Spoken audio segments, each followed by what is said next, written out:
Hello everyone, this is SIG Scheduling meeting on February 5th. As you can see in the agenda, we have several items, so we can start with Derek. Hello, everybody. For a bit of context here, I have a proposal I'm hoping to gauge interest on in terms of modification to the way that topology spread constraints work. For context, I'm coming from the carpenter. I'm a carpenter maintainer. I'm coming from the auto scaling view of things, where one of the things I've noticed working with users for EKS is that when there's a total zonal outage, um, strict TSCs don't necessarily fall back in the way that I think users want them to. There's a proposal out that I've linked already to try to let users configure fallback behavior, and I have an alternative proposal that kind of I think does the correct fallback behavior by default instead of as like a user configured setting. So I'll let folks read and comment, and people can talk. If you have questions, let me know. So this is the original proposal, I think. Yes. And Which is larger in scope. It handles a couple different cases, total zonal outage, like capacity constraints. If you can't create certain instance types, maybe you want them to fall back, or like other. It covers a wide variety of cases, and I'm just trying to solve the zonal outage one. okay, so this the doc focus only on the zonal outage. Is that correct? Yes, Does the original one covers both? it covers both. I think there are three user stories linked in the original one, and of total zonal outages are one of them. The other one is capacity, and I don't remember the third.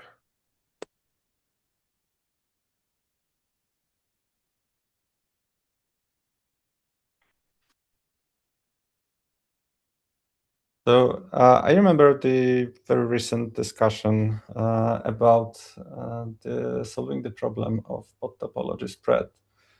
Uh, I remember the conclusion was that we may want to wait for auto scaling to address the problem, but I guess here we are pointing out that this is an important issue for AWS and Competer. Is that correct?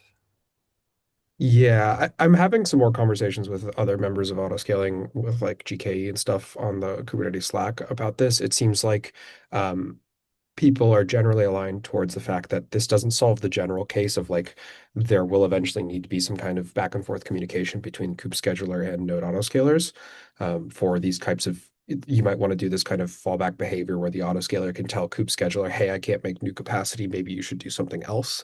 Um, but for cases with like capacity outages and stuff like that. But I think that like the design point I'm trying to hammer home is that like I think that default TSCs should just work regardless of if you're using a node autoscaler or not. So even if the outage is just that you can't use your existing nodes, I do think that pods should like fall back to scheduling into the unimpaired zones correctly. Okay. And another comment, are you aware that PRR freeze has just passed for Yeah, 136? So that's fine. that's fine. We can talk about 137 time frame to address the problem. Yeah. Okay, so anyone from with the auto scaling background can comment on that if you saw the proposal, because from the scheduling point of view, well, it would be probably preferable to not uh, extend the topology spread before we have more clarity how VAS is going to support similar cases. But if that's urgent, I think we need to have some input from auto-scaling people. I don't know, Wojtek or Paweł, do you have any thoughts? I have not seen this proposal before, Yeah. so Yeah, me I neither. cannot. I need to read it. Like it's hard for me to like fully Or maybe I've seen that, but I can't remember. Like, I'm happy to look into that, but I will not get to it before cap freeze. No, this is Okay. new. I just wrote it like last week. You haven't seen it before. Sure. Is there anything wrong with the original one? More so that it doesn't like I don't personally like the fact that it requires user configuration to accommodate like total zonal outages. There's also like the fact that you now need a node autoscaler in the cluster. So it doesn't actually solve the problem if you aren't using an autoscaler. Because like if you aren't using an autoscaler and you have some certain subset of nodes with a bunch of headroom around and you're trying to schedule new replicas during a zonal outage, right now the TSC will like strict TSCs will block you from scheduling during a zonal outage, regardless of if like because you don't have the node autoscaler signal to say, hey, like I couldn't make a node for you. So you don't have that back and forth to like know when to fall back. So you need it to default to fall back based off of the conditions of just the node state, like the state of the nodes in the cluster. Does that make sense? Okay, so I see. Well, from scheduling perspective, I think we simply need to have input from autoscaling regarding whether the fix is like addressing the concern, how important it is, and if it's 137 time frame, I think we can simply take it offline. We will have a cap freeze next week, so we will probably be very focused on the current caps. So yeah, just keep an eye on it and let us know. Sounds good. I'll bring it back up after the cap freeze. Okay. Do we have John? If not, it's Yeah, I mean, I think we already shared this, right? Like, we're gonna do in Atlanta. We did a summit all day on Monday before KubeCon started, and we're gonna do something similar in Amsterdam. It'll be at the Google office. It'll start at 10:30 because we couldn't get the room before that. But the idea is we would spend the first couple hours like with more presentational style things and then just do breakouts because I think that was missing from the last one. Wojciech and I will be hosting that. I don't know, Wojciech, if you have anything else to say. Just register if you're interested. We'll have for the morning part, we'll probably do a Google Meet as well, but like for the breakouts, that doesn't really work. Yeah, the only thing I would add is that it's not like we have some thoughts about like what we want to be in the agenda, but like we are absolutely open to like any suggestions. So like if you have any topics that you believe we are important and we should already start discussing them, like let us know. And based on like that feedback and our internal thoughts, like we will propose agenda a couple weeks before like the summit. Okay. Can we briefly mention what will be in the agenda?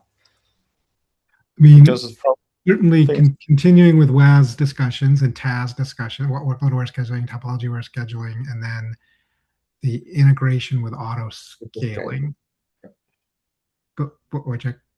Yeah, I think that those are the main three. I think the for WAS in particular, one of the things that we would like to discuss is like integrations with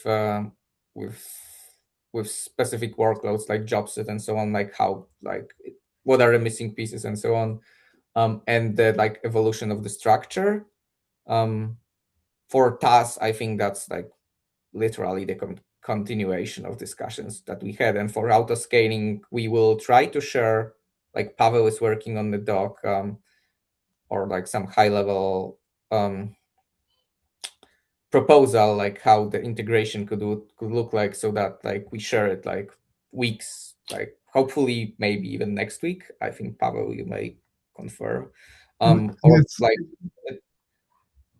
Sorry, that's cluster auto scaling specifically. Yeah, I mean, I think that Yep. I was just talking to somebody here on the workload auto scaling team, so maybe we'll have some things to discuss about that too.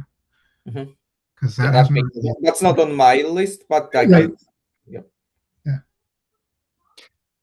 So I guess we will bring it up to SIG autoscaling SIG meeting as well.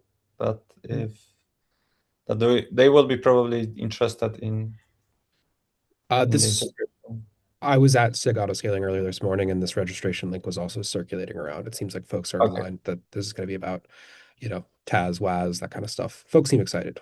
So I put the link there, but I didn't show up for the meeting. yeah, don't worry. Elmiko got you. He was like, I think what John is trying to say is. what about the integration with Q? Is it also part of that it? was my why I have my hand up was I was curious. Like I would like to I know there's been some discussions. I think it sounds like internally at Google, but I don't know community wise like where we are with like the Q integration.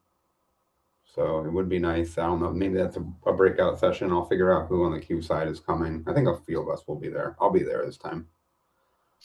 Yeah, so I saw Kevin, you registered. So we've got already 30 odd, 34 registrations, and I don't know if we'll have space for that. Let me see what budget I can get, but I mean the room's big enough, but we're also feeding you. So I think it'll probably be fine. The form has a suggestion for topics, so please use that. We will curate that, present an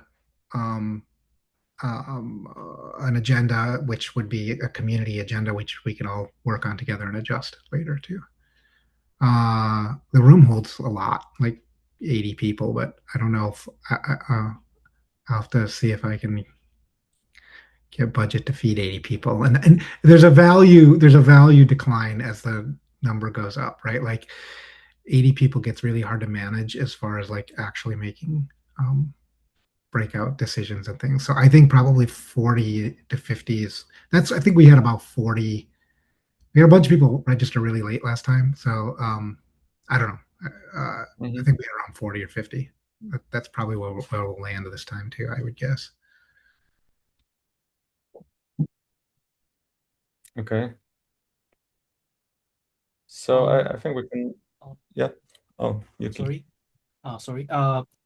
So to Kevin, so what does that mean integrating with Q? I mean, so Q has integration with autoscaler and scheduler or every core Kubernetes component integration. So discussing about integration with Q means we need to discuss about everything: topology of scheduling, WAS, autoscaling integration. So which topic do we want to focus on this integration with Q topic? Right now, I feel like there are two parallel streams where we have Q kind of tackling TAS and a workload preemption, or sorry, TAS, workload priority classes. Auto scaling is definitely an interface there. And I'm not sure what the world looks like when these converge. Because when I look at the workload preemption, I'm worried that we would have, we have the workload aware scheduling focus of preemption, and then we have Q's workload priority class. Those don't necessarily align right now, and I think over time it will get kind of confusing if we say Q has one way of doing this, and then in-tree Kubernetes has a different way of doing this, and I don't know. That's kind of what I'm hoping to talk about with Q. I think generally I think these can build off of each other, but I think maybe understanding the boundaries is helpful, because I think TAS is one where I don't know if will we keep following with Q's APIs for TAS, or will we start trying to focus more on in-tree workload aware scheduling once that feature is further along. So those are the questions I have for I guess the queue convergence with WAS. Yeah, that makes sense. Yeah, maybe we can decouple auto-scaling integration discussion from queue integration. Yeah, maybe. That's all. Okay, and I think there is also a quite recent topic about Grove and Kai. Is there anyone like you think this is a time we could discuss it as well?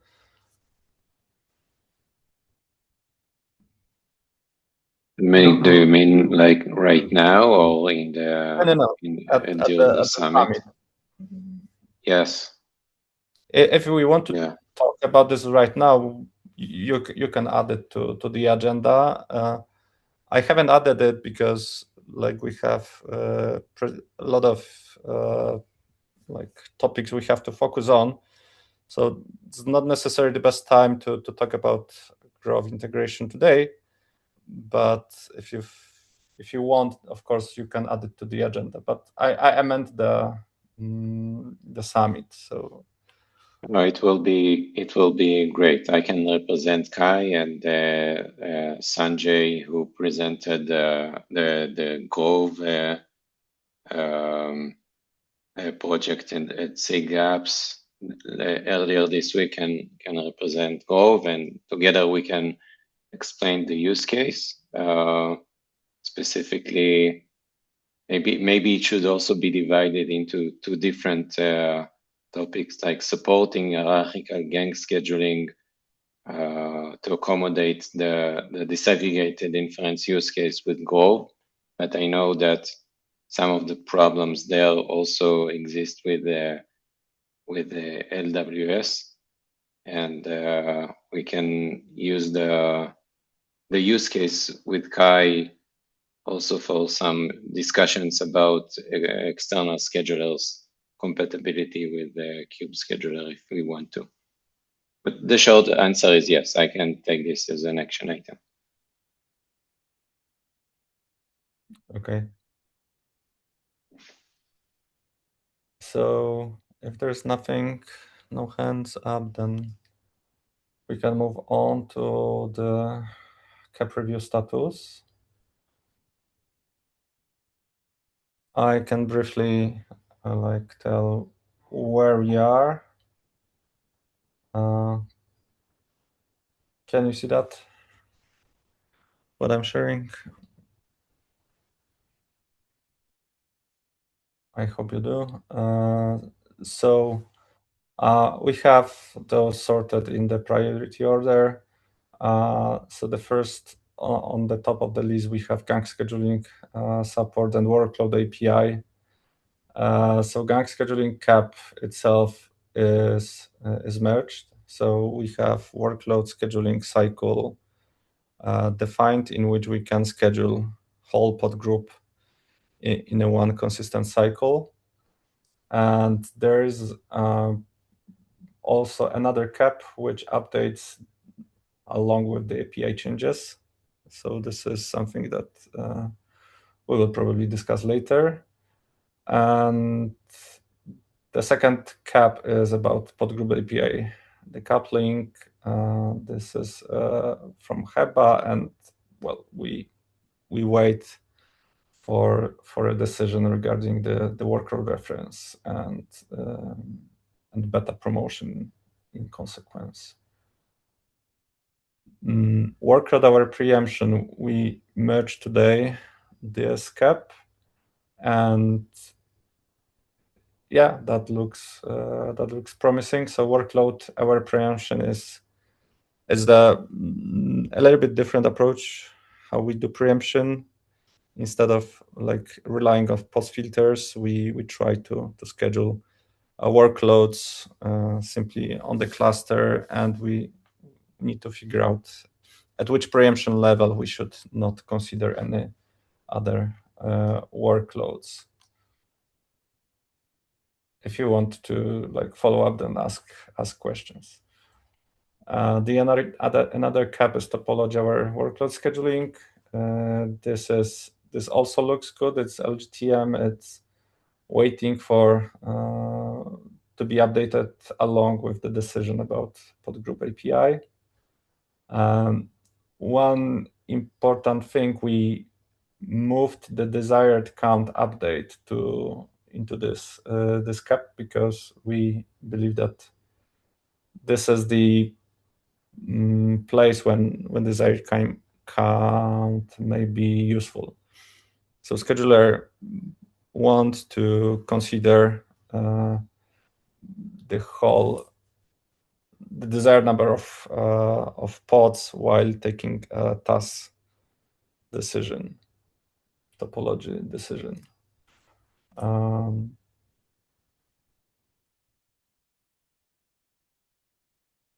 Okay, the other one, okay, and maybe one more comment. The topology where scheduling cap takes the D-array support out of scope, and it considers only the label-based topologies.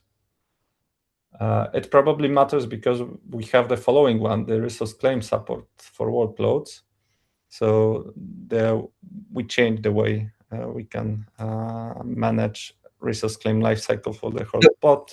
I would just like add one clarification. It's not just we are putting like DRA support completely out of scope. We want to decouple it from the exposing it to the users, because like we already have like as one of the like requirements to have this like test DRA plugin in the work topology aware scheduling cap. So we want to validate like that conceptually, or like the algorithm conceptually works. It's just like there was long discussion about like how to expose that API to users and so on. So that's why we decided to decouple that part. So this is exactly why I'm mentioning it, because since we are adding resource claim support to workloads, so we are addressing the API part. The question is whether we really want to at least write that we are not going to support it for tasks in a task algorithm. Maybe we don't have to say so, and maybe we should consider actually supporting the array, because then we would have both the API and the ability to schedule across different devices. But that would require like definitely some more work. But the cap itself is ready because it covers both. So, what's your opinion on that? So are you saying? I'm sorry. Oh, go ahead, Wojciech. So I think the cap doesn't says completely that it will not be implemented, but I wanted to make sure where we actually are. Yeah, please, John. So so the DRA, you're talking specifically about whether we address the scheduling of pod group level multi-node resources devices during the pod group scheduling cycle, as opposed to during the first pod scheduled as part of the pod group. Yes. I mean, I think if we can leave it as, let's see how much time we have, and if we can implement that, let's implement it.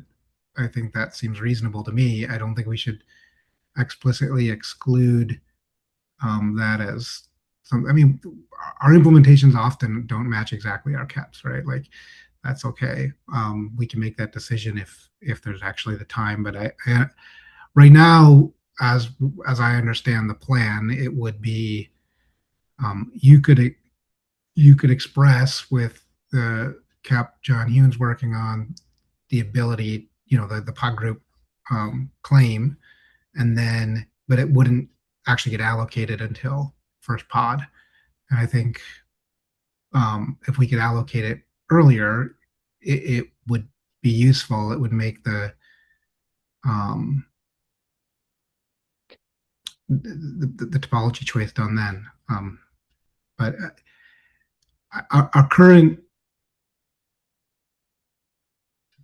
my current need around this isn't for the scheduler actually to make the allocation. I'm probably going to use something else to make the allocation for these multi-node choices. I think I shared a document a couple weeks ago.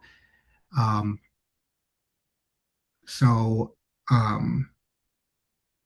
that kind of covers topology aware already, because that thing's making the selection of topology then externally kind of out of band and writing the allocation down, which includes a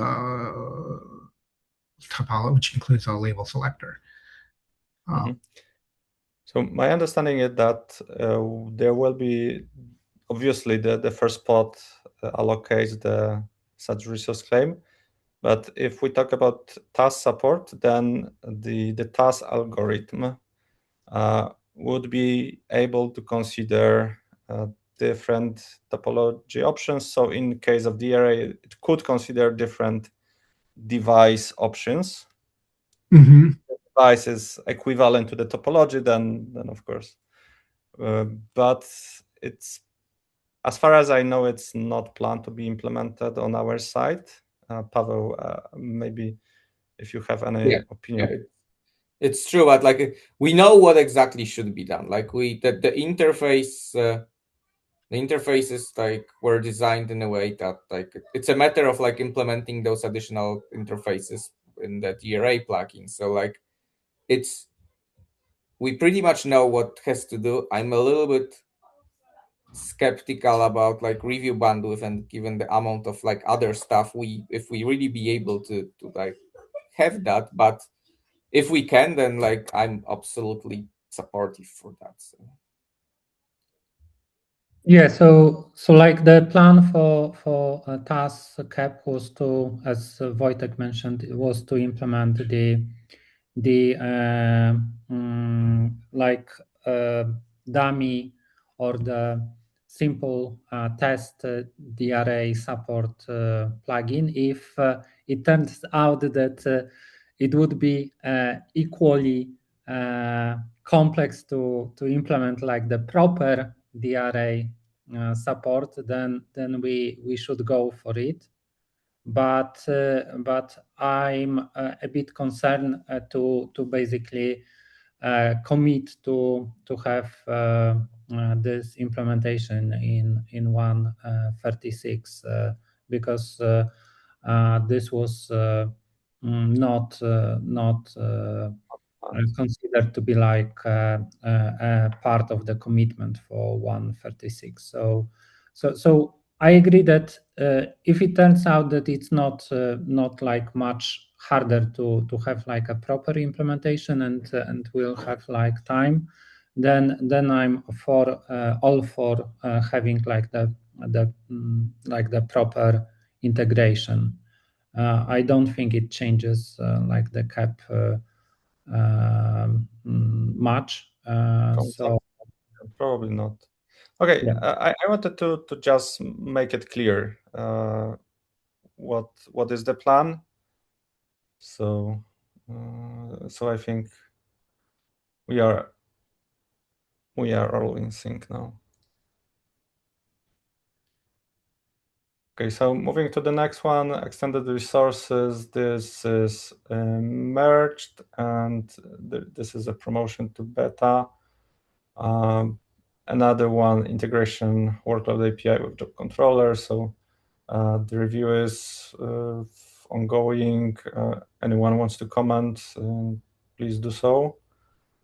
Heba or... Yeah, so it's ongoing. I just hold this for a while until we have the agreement and like about the bot group structure. Once we get this settled, I will continue. I will continue with this. Okay, so consumable capacity, I think it's LTM on our side. There are some Andre, Yes, sorry, Dominic, just a quick question on the task. So like I kind of like, I didn't go deeply to review the caps of the proposal, but like from my understanding, we're going to expose the topology constraint on the pod groups. So my question is, so today, I guess like there will be some manipulations happening on the node selector side, right? To kind of place the workloads in the specific part of the data center. So my question is, today true controllers allow users to manually modify, node selector declarations. So the goal is to kind of use this workload capability to, have the topology over scaling for a long term inside true controllers. So users don't need to touch, like pod spec, node selector at all. I don't think that user needs to touch this, but can you explain like once again? Yeah. So like, many, true controllers expose the pod template spec to end users, right? So even like, job control, job set, train job doesn't matter, right? So some of the users, might use Q for topology over scaling. Some might use Volcano. Their own, Q has its own topology custom resource. But some users might, like manually adjust node selectors directly on the pod spec, to place the workload on a specific, to the specific node. So my question is like, when we have these tasks inside the workload API and the pod group, so I guess like we don't want users to manually adjust node selectors, right, in a pod spec. Well, at least they cannot be contradictory. So if it is a valid task option, then yes. But otherwise, it will be like similar to direct scheduling, pinning a pod to a node. But here you would pin to a topology option. So if this topology option is feasible, then it's fine. If it's not feasible, then TAS algorithm will not pick any other alternative placement in that case. Okay. So the topology basically will be, responsible for those algorithms and the workload spec that's, we're going to configure for this workload, right? Like all the tasks, the long-term goal, all the task-specific configuration should go to the workload API eventually, right? Yes, well, it would be label based. So, so yes, if you specify in workload API at which topology level you want your pod group to be scheduled, then yes, it would be specified in the pod group. If you have it specified somewhere else and workload API it's not aware of it, then probably scheduler cannot understand this, and you need to then use some other scheduler to pick the topology option and do what you said before. Okay. Yeah, because like, for example, Q modify node selectors on the workload directly, right? It's yeah. So this is one of the topics of Q integration. So the problem will be when we use both workload and topology.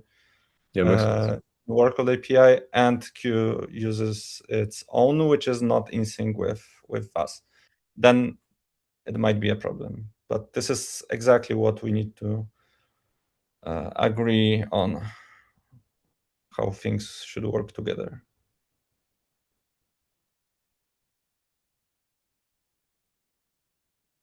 Okay, so moving on, as I said, consumable capacity, I think there is some ongoing discussions not depending on us. Partitionable devices also got promoted to beta. It's merged, as far as I know. Device stains and toleration also. Binding conditions. This is always interesting case,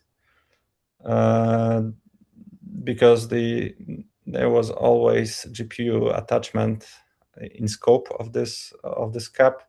Now the cap says that it is out of scope, is in non-goals, but we still like document the happy path in which the attachment could happen.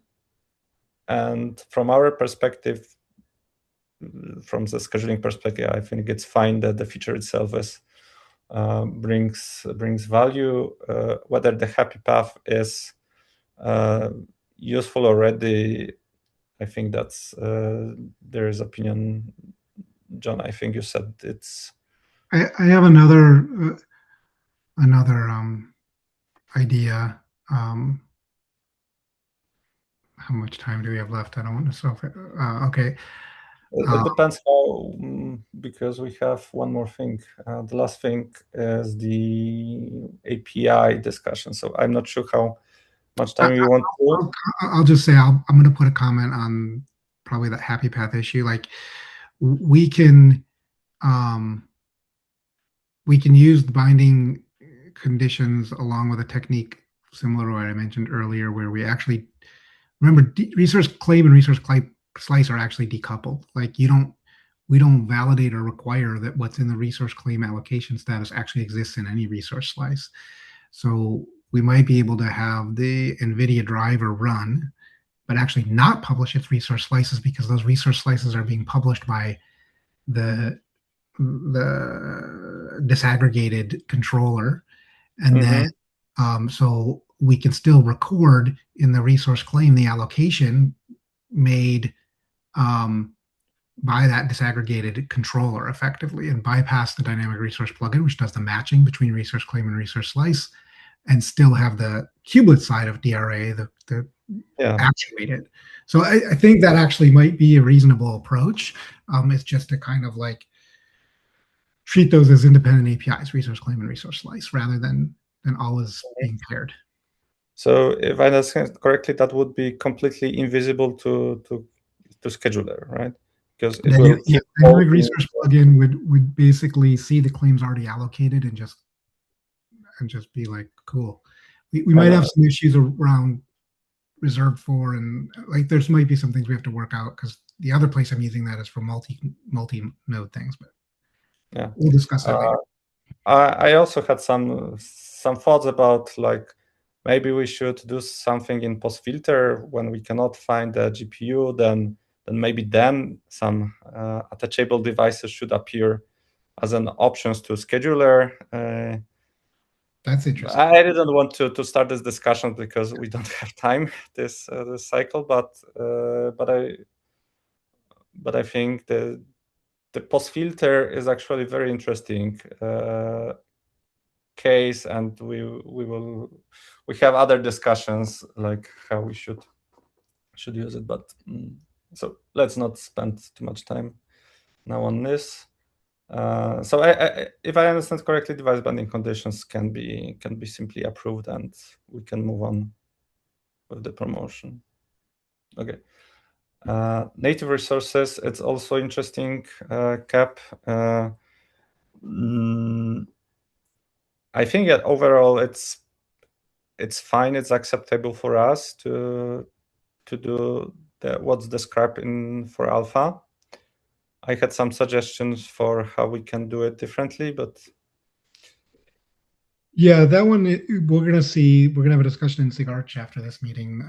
Like at least Sergey in SIGNode is not thrilled with the downstream consequences on the way kubelet, way other things in SIGNode work. So we'll see. This is a little bit up in the air right now. Okay, but are you leaning toward like moving with what I still hope we'll get some alpha in this release. I hope so. With what is already described. With something as potentially even less, right? Like maybe even scope down a little. Yeah. Okay, so I will wait until this gets clarified. Okay, list types. I think there's nothing happening there.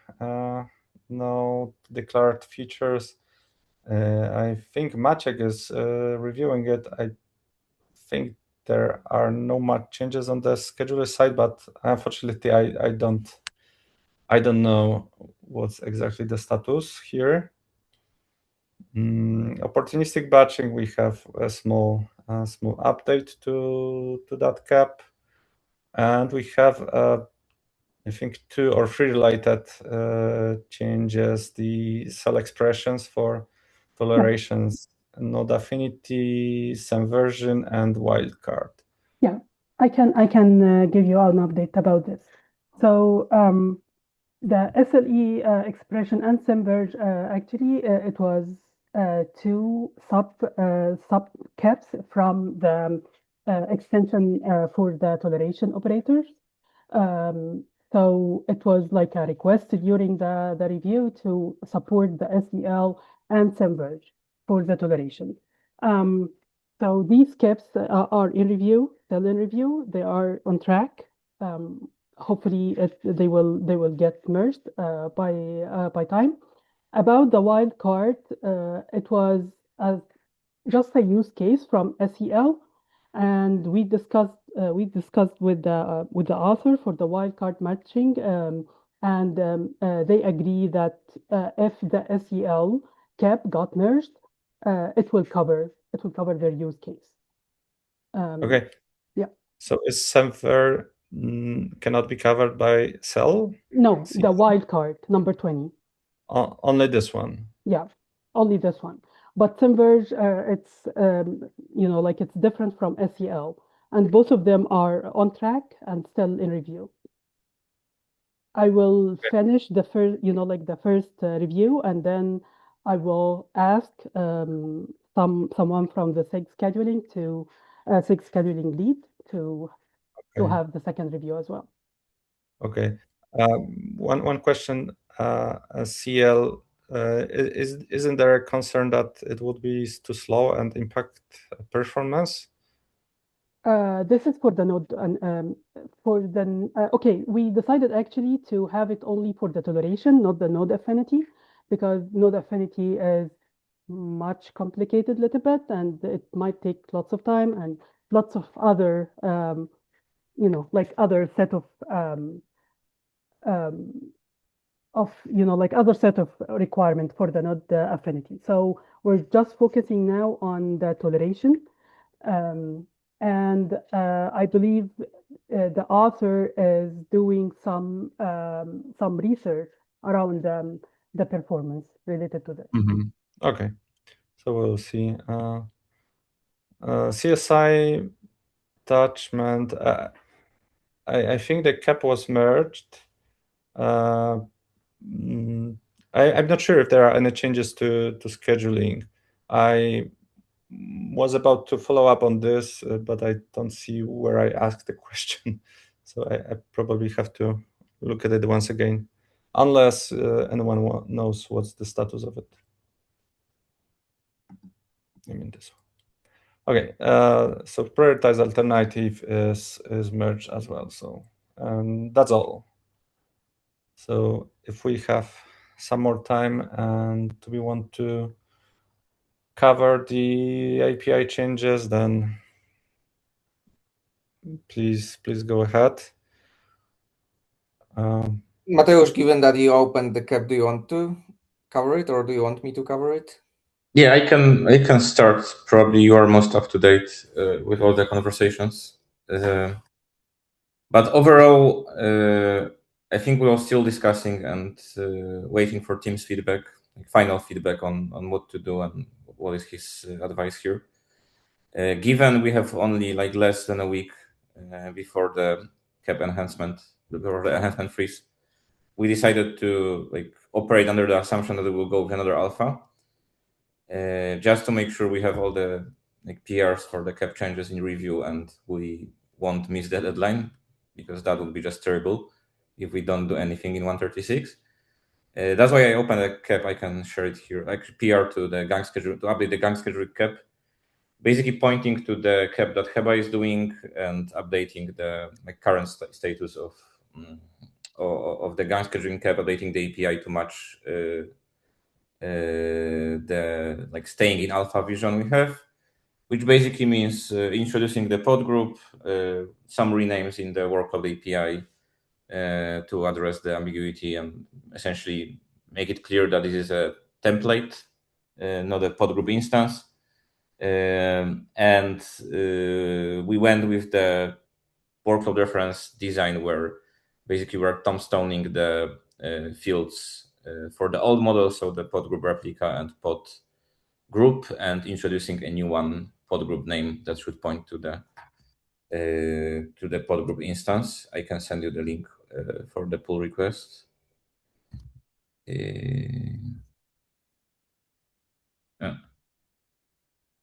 Okay. Anyway, like I sent the link, not sure why the format is like this, on chat.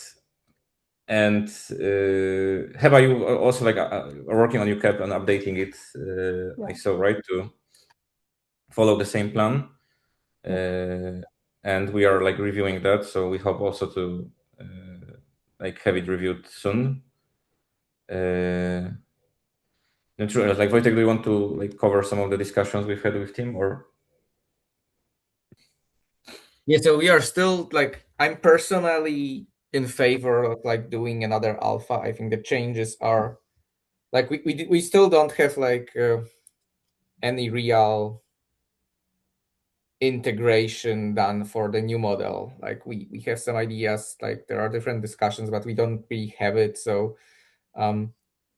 that's one thing. We are the changes like seem pretty compatible. Like it's not that we are creating new concepts completely, like we had a concept of pod group and so on, but like it's still the change, like the changes aren't like that small. We need to change the workload reference inside the pod group, but there are still like we are still discussing with Tim Hawking and Jordan a little bit, like if there are ways to still make it somewhat relatively safe and do better and avoid like the future maintenance of like the legacy model. But I'm personally like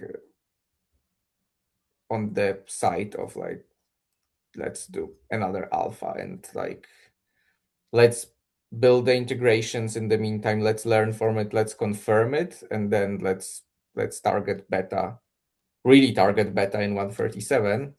I think it's that's what alphas in my mental model are. Like they are basically to validate that. Like I think we learned that like we should revise the approach. I would be afraid if that would be like second time we are saying like we need to stay in alpha and so on. But like if it will be a second alpha. So like I think in my mental model it's by alpha, what alphas are for.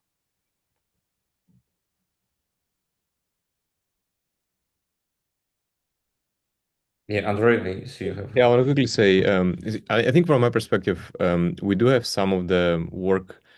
So if you want to have more adoption, we need those true workloads start using this API, right?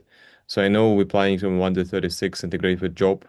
In, like once we release this as alpha, we can do something with job set and train job, like in 1.37. So once we have this, I don't think we can, postpone in 1.37 not going to beta per se, right? Like in terms of pod group and workload API. So hopefully the true workloads will drive the adoption of this API from my perspective, right? Yeah, that is correct. I'm not sure whether we'll be able to support job sets.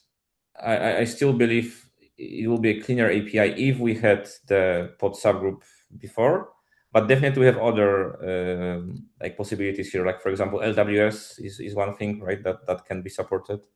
I feel like yes. Sorry. Like I think that's overall I agree with your point. Like so, we definitely like that's important. So once we submit the cap, right, the merge the cap, we want to very shortly after like make all the con changes to the API, so we can have like integrators like building the POCs based on that, like and showing that actually like closing this gap and proving that the API we came up with is actually the API and it allows to like integrate with all the use cases that we need to support.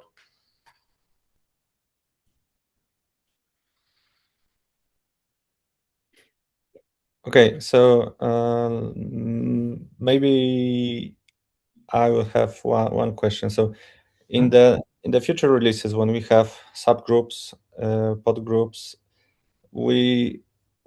podgroups will reference to the parent group using the parent ref. But in case of pods, we are not using parent ref, but we are making it a part of workload reference.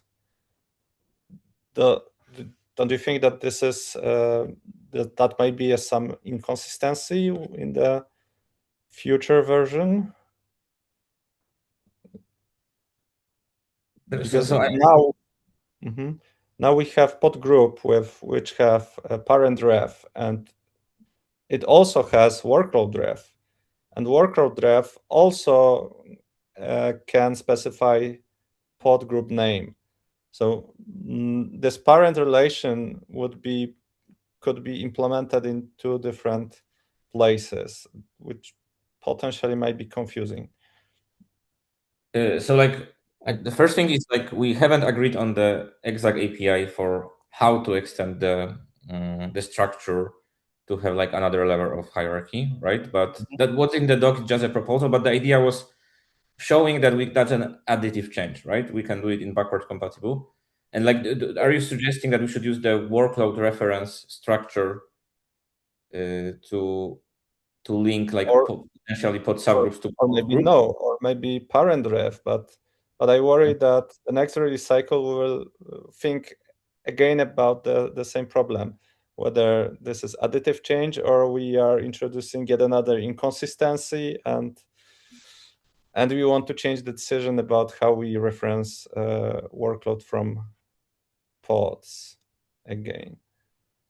But like, I don't necessarily like see a problem here in like using different names to link like objects, right?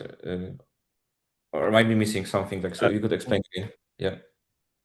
So from pods, we will reference to pod group through workload reference. There will be pod group name, but pod group to pod group will be referenced in your proposal as a parent ref. Okay. But there will be also workload ref in pod groups and subgroups, which also has pod group name. Oh, sorry, where exactly? The last part. There is a workload reference inside every like pod group belonging to that and pod subgroup belonging to that workload. But where is the pod group name? Pod group and subgroup, and there is also parent ref. Yes, like they have like different purpose, right? Workload points to the workload, and we agree it's redundant in a way because you could always traverse the tree and like go to the workload from the root, but like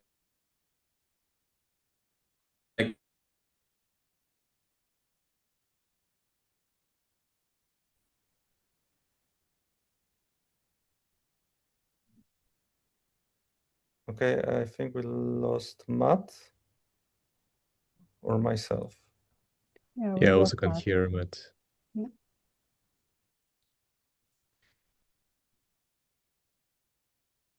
Maybe let me find. We don't have to like discuss it now. We can take it definitely offline. But I think like trying to maybe like continue what Matt was discussing. Like I think even if we decide to like have like there are two different like modes proposed to, and in both cases, we have a path to either just not change the like workload reference at all, or just change it in a backward compatible way, and that's all we need to ensure. Like I don't want to try to predict every single potential evolution. Inconsistency. Yeah, I think Dominic means that we will have the pod group reference in two places. One in the workload API in the workload ref, and another one in the parent ref. If we have in the parent ref, is that right? Here and here. Sorry, I lost internet for a moment. Like, so where are we? But it will not be No, so I think it will not be there. Like here, it will not be a reference to the parent. It will be reference to the leaf from the structure of the pod group. It might be the same parent, it might be not, right? So in cases, if we have just two hierarchy, it will be the same parent.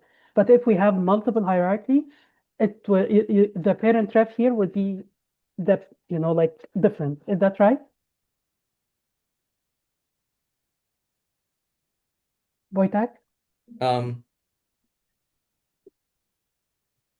But no, so I think I'm a little bit lost. So like, and probably it's me who don't understand the concern. So I think this is like a different thing than what will be like. I'm not sure what duplication we are talking about, because like in the pod will be pointing to the leaf in the like pod group structure, pod set. The immediate runtime context, right? Yes. And those objects will be pointing to their parents. So I'm not sure what kind of duplication we are. The pod group name reference and the workload reference. I think this is the Dominic was referring to. If you go up, so I'm assuming that like parent reference will never be pointing to pod group. Like the parent reference for the top pod group will just be nil. Okay. I don't know. So we will never have these two cases, right? For having the workload has parent, has pod group reference, and at the same time the subgroup has parent reference as well. We don't have this case, either this or this. Is that right? That's at least my thinking, yes. Why? Okay. Yeah. So like just one small question. Why do we need template ref at all? Like I don't really understand the pod group spec, because pod group name always the same, which we define in the workload. Like we don't need it at all. But basically, that's a policy like provenance, right? Like where this policy comes from. It comes from this template. So it's like pure. I agree. It's like not needed for anything because the scheduling policy is inside the pod group. So scheduler can act just by looking at the pod group, but it gives you some extra context. So like that's extra information here, right? But extra context is a workload. Like again, workload is the object. Workload already has extra context if user really needs it, right? And name, it's exactly the same name. Yeah, like like if you have like multiple pod group templates, right? Okay. Then you need a way to tell for this pod group what was the pod template that this was instanced from, right? No, but the name is always the same. The name of the pod group object is always the same as the name inside the pod group template. Like we don't need template ref at all. Like you have the name of the pod group object is the same as the name of the pod group template. That's what you are saying? Yes, because in the workload API, right, we have pod group template. No, but like imagine like replicated jobs, right? So you have one template, multiple replicas. But we don't have replicas in pod group template today. But like in this, like now, for example, for where you don't need gang of gangs, right? Technically, no, but it's different. No, it's different. Like we don't have replicas at all as an API right now. We only have pod group template name, which means like the pod group template name is always the same name as the pod group object, right? The subgroup could be the same, right? Like can we open like the API, like the document with the yeah. So easier to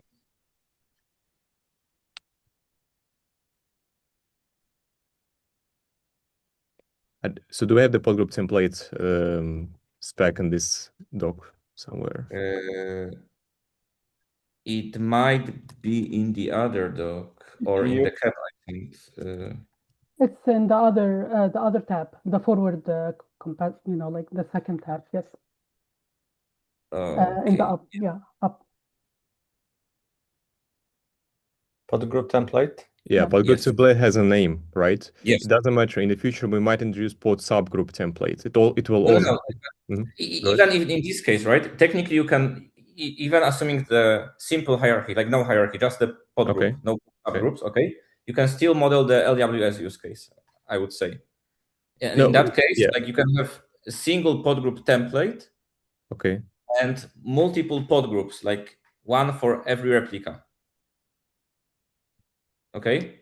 Okay. So you mean like you can. The name of the replica needs to be different because you need n names where you have That's the idea here, right? I see. So you basically can modify the name, right, inside the pod group object compared to the template, right, which originally has the spec, right?